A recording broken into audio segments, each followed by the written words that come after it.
Una escuela en la que hemos preparado el pasado año más de 8.000 señoras. Una escuela en la que 3.000 de esas señoras las hemos preparado en Madrid. Una escuela que ha formado en los últimos, claro, muchos años, 30 años, más de 1.000 médicos y matronas que actualmente trabajan en el Sistema Nacional de Salud, muchos de ellos y otros en distintos centros en toda España. Bien, comencemos con cuál es nuestro objetivo. Nosotros hemos sofisticado mucho el curso, es la realidad. Nos hemos encargado de que aprendáis cosas como puede ser estimulación infantil. Esto es fantástico para el desarrollo de los niños. Es algo realmente bueno. Nos hemos encargado de que aprendáis ejercicios de recuperación de suelo pélvico, también muy importante, no solo para el parto, sino para el posparto. También tenemos una clase de educación para que sepáis cómo actuar eficazmente con vuestros hijos en los primeros años. Todo esto es fantástico, es la verdad, Vais a tener mucha información, muy bien reglada, muy precisa, muy contrastada, con mucha evidencia experimental detrás, y os va a dar un gran conocimiento y por lo tanto una gran seguridad. Pero ¿cuál es el objetivo básico de nuestro curso? El objetivo con el que comenzó hace muchos años su fundador, mi padre, el doctor Aguirre de Cárcer, Álvaro. Pues bien, el objetivo es que todas las señoras, más aún, y hoy en día yo diría que todos los señores, colaboréis activamente el día del parto. Que colaboréis activamente implica entenderlo, que nadie pierda los nervios, que nadie pierda el control. ¿Cómo vas a colaborar activamente si estás descontrolada? Cuando empiece el parto, es decir, empecéis a notar las primeras contracciones, que será probablemente el primer signo del parto. Recordad, va a pasar tiempo hasta que tengáis que salir de casa. Tenéis que esperar a que las contracciones, que poco a poco se van a ir organizando y se van a ir haciendo regulares, alcancen una frecuencia determinada. No esperéis a que os duelan, solamente fijaos en el ritmo de contracciones. Pues bien, mientras estáis esperando, es conveniente mantener la calma. Recordad, si se contrae el útero solo, pero vosotras no, mejor. Entonces, para esos primeros momentos, esas primeras horas de espera, vais a usar la primera respiración, de forma que podéis mantener la calma. Veamos, se llama respiración sincrónica, la número 1. Que es quizá la más importante de todas, por lo menos es la que más vais a usar. Nada, tranquilizaos. Pero sí es frecuente que el niño, cuando finalmente asoma la cabeza por la vulva, nos encontremos con que esto es el meato urinario. Esto de aquí arriba es el meato urinario. Si está comprimiéndose la vejiga que está aquí detrás, aparece la orina. Si está comprimido el recto y tiene contenido, en ese momento que no hay más espacio vital, sale el contenido del recto. Aparte de un chorro de líquido amniótico impresionante, y por medio de todo eso va saliendo una cosa redonda que es el niño. Vale, es lo que se os quedáis al final. Pero el niño sale, pues sucio, manchado si queréis, pero vamos, no es nada malo y es muy normal, es lo habitual. Bien. Y ahora os voy a contar las buenas noticias. Para mí las buenas noticias son más importantes que las malas, porque, como os comentaba antes, las malas noticias son resolubles. Esfuerzo y lo resolvemos. Y las buenas noticias son que la educación de un niño no es una tarea excesivamente compleja ni extremadamente difícil, no lo es. Bueno, hay muchas madres que me dicen, Pablo, por Dios, si yo ya tengo un hijo, y me parece complicadísimo. Y yo siempre se lo digo a los padres, les digo, muy bien, pero dime, ¿tú qué sabes sobre la educación de tus hijos? ¿Tú qué sabes sobre cómo educar a un niño? ¿Has contactado con profesionales que te han dado una información muy clara, muy específica, muy reglada? ¿Tienes un libro de instrucciones para hacer esto muy bien? La realidad es que al final, pues, todos los padres, o la gran mayoría de los padres, pues, se fundamentan un poco en su propia educación, se fundamentan en lo que han oído, lo que han visto, consejos. La realidad es que, pues es una chapuza. Bien, la primera duda que me preguntan muchas madres es acerca de las guarderías. Guardería sí, guardería no. Si estoy diciendo, porque esto es otra pregunta que me dicen los padres, entonces, ¿cómo le doy la mayor capacidad? ¿Cómo le doy las mayores capacidades? ¿Cómo consigo que esté máximamente estimulado? Esto es lo mismo de antes. Si él está máximamente estimulado, al final yo estoy quemado, considero que mi vida es injusta y que no descanso y bla, bla, bla, bla, bla, bla, pues vamos mal. Se va a generar un sistema en la casa tóxico.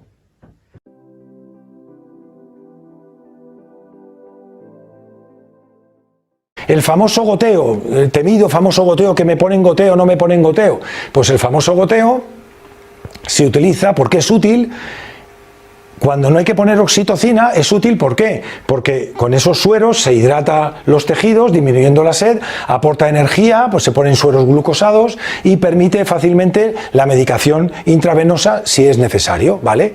De manera que tiene su labor positiva. ¿Cuándo es útil el famoso goteo? Cuando se utiliza con oxitocina, porque la oxitocina va a ayudar y va a favorecer que tengáis contracciones que por cualquier motivo vosotras no llegáis a tener. Pues entonces, si no tenéis, y hemos visto antes el motor del parto, es obligado que os ayudemos con oxitocina. Hay otras sustancias, pero la que más se utiliza es la oxitocina, porque tiene todas estas ventajas que veis aquí, ¿vale? Ayuda a dilatar, ayuda a que las contracciones sean regulares, ayuda a las contracciones en el expulsivo, y muchas veces, una vez que habéis alumbrado, que habéis expulsado la placenta, se pone un poquito de oxitocina para ayudar a que el útero se contraiga y vuelva a su posición normal. En definitiva, lo que intento transmitiros es que todo tiene su utilidad, y esa utilidad se va a aplicar cuando realmente veamos que está indicado. En caso contrario, nunca se va a utilizar. Bien. Uso de material de apoyo al parto, dependiendo de la disponibilidad de cada centro. Elementos como pelotas, espejos, cuerdas, cojines. Hay muchas formas de dilatar de manera que sean activas y que os ayuden y os sintáis cómodas para favorecer esa dilatación. Y, por supuesto, tenemos que hablar un poquito del tratamiento y el manejo del dolor, ¿vale? Importante, ¿no? Evidentemente, aquí en este curso os van a explicar pues tipo de respiraciones, tipos de contracciones, ejercicios que van a ayudar a controlar y manejar el dolor, y es muy importante. Pero también es importante que conozcáis desde el punto de vista científico y médico los grandes avances que ha habido en este respecto. Hay distintos tipos que luego veréis en una diapositiva, distintos tipos para manejar el dolor, ¿no? Desde óxido nitroso, baños de agua caliente, en definitiva, muchos aspectos, pero sin duda la estrella del equipo es la analgesia epidural, que no os comento gran cosa porque ya sabéis mucho de ella, pero realmente la analgesia epidural tiene estas características, ¿vale? Evita el dolor de las contracciones, se puede poner en el momento que estéis de parto y puede durar todo el tiempo que estéis de parto. todo el tiempo que dure la dilatación y en el parto, ¿vale? Tantas dosis como sean necesarias, y se coloca en una zona lumbar, ¿vale? No tiene grandes contraindicaciones, no tiene grandes efectos secundarios, quizás más importante sea una pequeña cefalea, dolor de cabeza, que en alguna paciente ocurre, pero que al día siguiente ha desaparecido con analgésicos, ¿vale? Y realmente las contraindicaciones que tienen pues son muy escasas. Generalmente podríamos definirlas con importantes alteraciones de la coagulación. Eso ya os lo explicarán los anestesistas en la visita que hagáis para que firméis el consentimiento informado. Esta analgesia epidural os va a ayudar, evidentemente no es una analgesia general, con lo cual mucho mejor, mucho menos riesgo, y aquí tenéis un poco pues las pequeñas contraindicaciones que pueden existir, que insisto, van a estar determinadas por el anestesista en el momento que os haga la entrevista correspondiente, ¿vale? En alguna ocasión, si es verdad, que el expulsivo, como habéis visto, se puede alargar, porque la analgesia, que en definitiva lo que tú vas a notar es, vas a notar como disminución o pérdida de la sensación del dolor, pero realmente no te quita la capacidad motora, porque si no, no podrías empujar. Lo que sí es cierto es que a veces lo que ocurre es que la mujer puede perder un poco la sensación esa de pujo, la sensación de ganas de empujar, que comentábamos antes. ¿Qué ocurre? Pues que en esos casos, como en el parto, en el expulsivo, vais a estar atendidas por un profesional, ese profesional os va a indicar en función del registro cardiotocográfico, en función de esas montañitas que veíamos, de esas contracciones, os va a indicar cuándo tenéis que empujar, y como os han explicado perfectamente cómo se empuja en este curso y cómo tienen que ser las contracciones, pues lo vais a hacer de manera perfecta, orientada y ayudada en algunas ocasiones por el profesional, en aquellos casos en que la mujer pierda por completo la sensación de ganas de empujar. Si existen contracciones dolorosas, pues ya sabéis, este tipo de respiración, como os han ido contando a lo largo del curso. El periodo de expulsivo, ya vamos avanzando.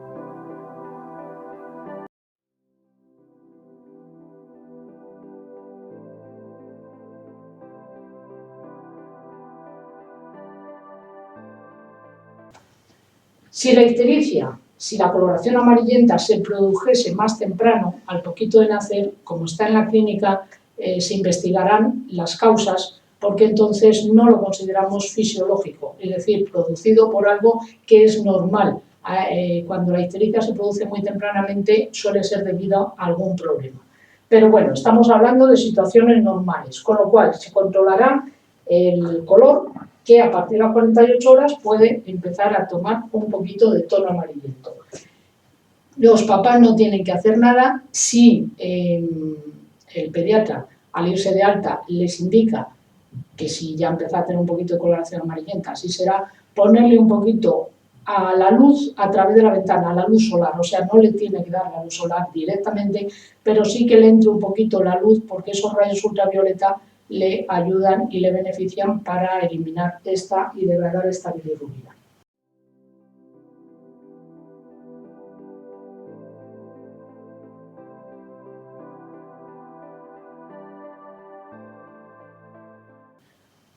Los cuidados del cordón umbilical. El resto del cordón umbilical se va a ir secando poquito a poco. Ya al salir de la clínica habrán visto que está un poco más sequito. Incluso allí les habrán enseñado cómo limpiarlo y cómo secarlo también.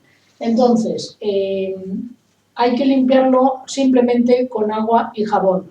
No es necesario utilizar alcohol de 70 o clorhexidina, salvo que nos lo indique el pediatra o nos lo haya indicado la enfermera. Se han visto en diversos estudios, porque antes sí utilizábamos a veces la clorhexidina, a veces el alcohol, que limpiándolo solo con agua y jabón es igual de efectivo que con estos dos antisépticos y que no es necesario utilizar los antisépticos. Entonces, limpiando con agua y jabón, un jabón neutro, que será el que luego utilizaremos para bañarle, es suficiente.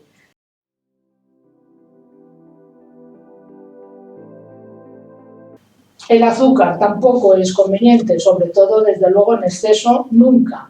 El exceso de cafeína, el exceso de sal. Los pescados con alto contenido en mercurio. ¿Qué pescados son estos? Pues ya lo saben, el atún, el emperador, el congrio. El mercurio, cuando el cerebro se está desarrollando, puede ser tóxico, entonces no deben tomarlo.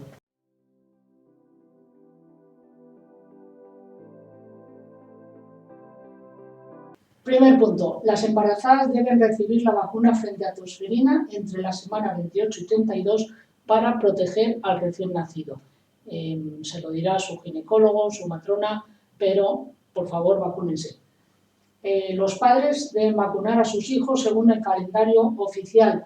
No les quitemos esta opción de prevención a nuestros hijos. Y también según las recomendaciones de su pediatra en cuanto a vacunas nuevas que están disponibles, aunque no están financiadas. Son vacunas muy importantes para la vida. Tercero, las vacunas tienen que tener muy claro que son sometidas a rigurosos controles y estudios, por lo que son seguras y eficaces.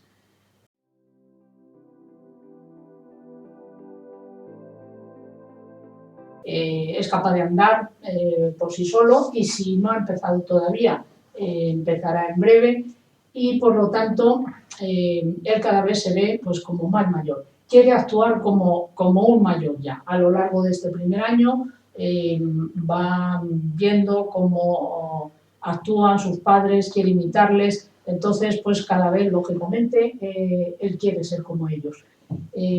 Aparte de la marcha, que cada vez la perfecciona más, una vez que empiezan a andar, primero pues ya saben ustedes, con inseguridad, luego cada vez van dando los pasitos con más seguridad y cuando ellos se sienten seguros empezarán también a correr.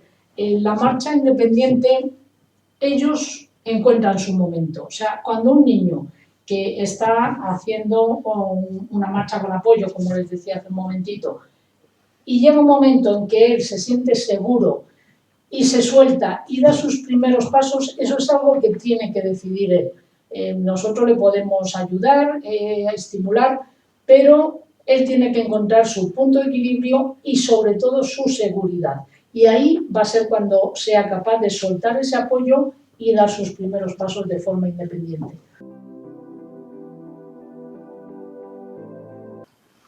Siempre se realiza, si no es en clínica, sin guantes. En casa os laváis bien las manos primero y cuando terminéis, y no es necesario el uso de guantes, ¿vale? La vagina no es un medio estéril, tiene sus microorganismos, sus bacterias y sus hongos siempre, entonces no vamos a introducir nada que no haya ya, siempre que tengamos cuidado. El masaje perineal no es agradable, no tiene que ser muy doloroso, pero tiene que molestar, porque si no, no es eficaz, como cualquier otro masaje donde hay una contractura. Es importante que sepáis un poco diferenciar. Si hay sensación de quemazón, de ardor, un pinchazo, un picor excesivo o un dolor muy grande, derivar a un especialista porque hay una patología un poco más grande que no podríamos tratar en casa. Pero es importante que sepáis que tiene que molestar, no es agradable. Os podéis hacer automasaje o bien que os lo realicen. Si hacemos automasaje, nos tenemos que reclinar en la cama intentando elevar con cojines la espalda para que estemos cómodas, pero que podamos llegar, porque a veces con la tripa, si es muy prominente, cuesta.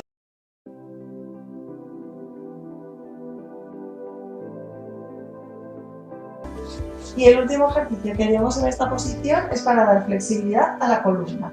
Volvemos a colocar los brazos a los lados y aquí la respiración es un poco más diferente. Lo que vamos a hacer es desplazar piernas a un lado, cabeza hacia el contrario, volveremos al centro y al otro lado. Lo que intentamos es poner los talones un poquito separados, pero no se van a mover o lo mínimo posible para que el anclaje de la pelvis y de la cintura escapular sea siempre fijo, de manera que la columna se retuerce hacia un lado y hacia el otro para ir dándole más flexibilidad y alargándose poco a poco. Nos colocamos, cogemos aire y vamos soplando despacito, movemos a un lado, volvemos al centro, intentar si lleváis coleta que el apoyo sea de la cabeza, sin la goma por medio.